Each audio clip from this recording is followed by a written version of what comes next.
A warning from a survivor tonight after a rough ride on the American River. A nice day floating on the water, quickly turning dangerous. One foot was stuck and the current was so strong it was pulling my clothing off and my clothes were turning into billows underneath the water. It was frightening. Wow, a relaxing float turned frantic when fast-moving water swept a couple off course. Happened along the American River, lower part of the river, where there's been several water rescues this year. How scary. New tonight, that woman who survived that terrifying trip down the river is now hoping others learn from her story. Romney Neiman still reeling from a near-death rafting incident. I've had nightmares, like waking up with the sound of the water rushing around you. She and her partner went floating on inner tubes down the American River on a sunny day 2 weeks ago. And we thought we would just kind of glide down.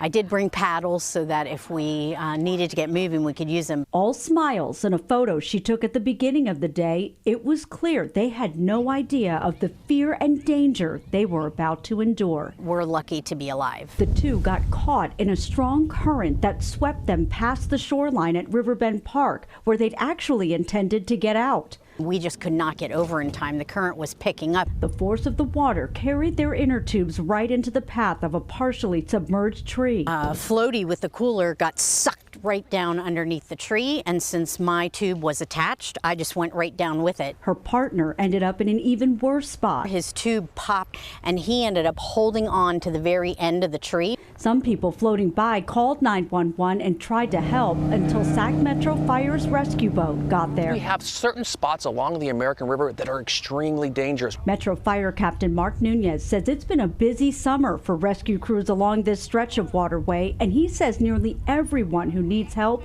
isn't properly prepared. The common denominator with victims is they didn't come down in the right type of raft and they didn't have a life vest. Romney admits she didn't have a life jacket, now wanting others to learn from her mistake. Hopefully other people could hear this and make different decisions. Metro Fire encourages people to rent or buy a raft with multiple air chambers. They're also reminding everyone that free loaner life jackets are available at many parks right along the American River.